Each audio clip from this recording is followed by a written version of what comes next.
Alright, so here we are with the July month-end results.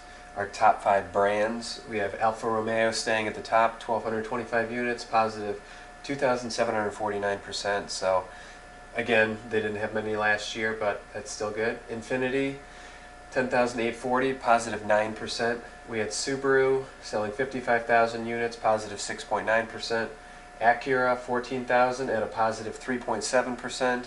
And then Toyota Scion and Lexus tied for the 5th spot.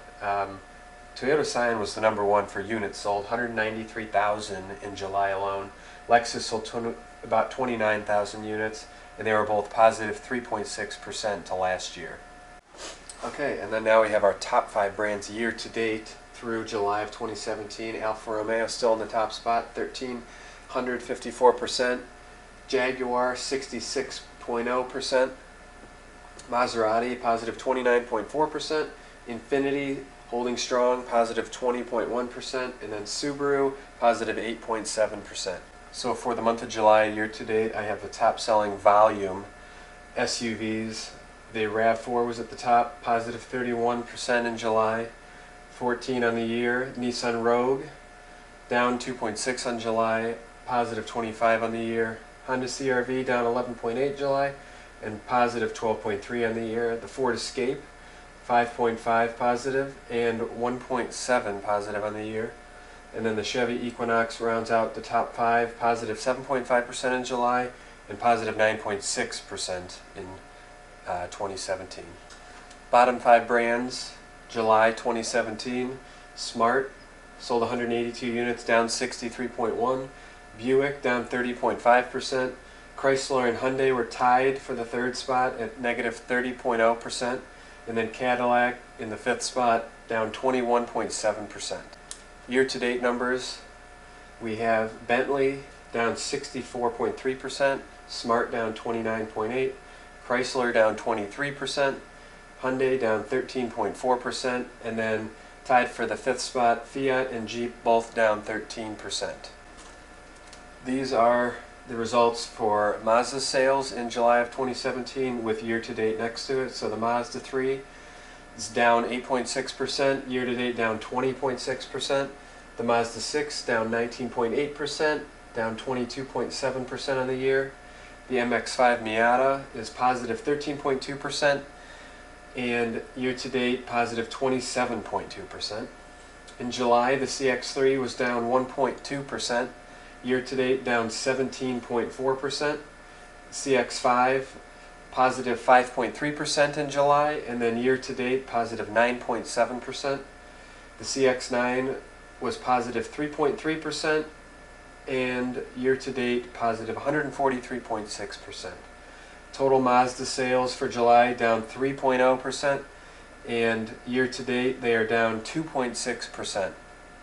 Based on what I saw, there were a lot more decreases in sales in July for just brands and vehicles overall. So being down 3% I think was actually on the better side of things. The CX-5 on the Mazda website said it's 3rd month in a row that they've posted record sales, and being positive 9.7% on the year is pretty impressive. And for July, it bumped the CX-5 into the top 15 for SUVs sold.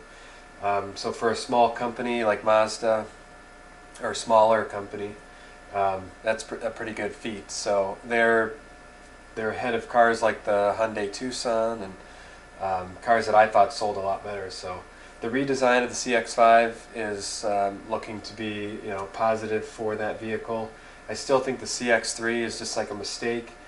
Based on the sales numbers, the Miata sells almost as well as the CX-3, and SUV sales are supposed to be up right now. So I don't know if any of you have searched the CX-4 that's not available in the US. That would have been a much better option in my opinion to have here. It's like a larger Mazda 3, the lines of it. I mean, it has like the Infiniti FX line kind of looks too. But yeah, I think the CX-3, I've been talking about this for a long time, but it's just too small, and there's really no benefit to it. So they're selling almost like 1,000 units a month, which is kind of silly. So not sure what their plans are with that. I haven't heard anything, but Sounds like Mazda has a lot of plans in the works with the announcement of that HCCI engine, the gasoline compression ignition, which is kind of like diesel but with gasoline. So I'm interested to see how that pans out. That'll be in the Mazda 3 as soon as next year, they announced. So we'll see, and then we'll see if they'll maybe sell that technology, and it'll be good for the company. And they also had that deal with Toyota to build a plant here in the United States to build a crossover that they haven't announced yet. So that's also interesting. Maybe it'll be the CX-4, but yeah.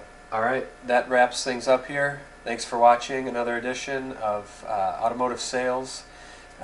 This was July of 2017 with year-to-date numbers.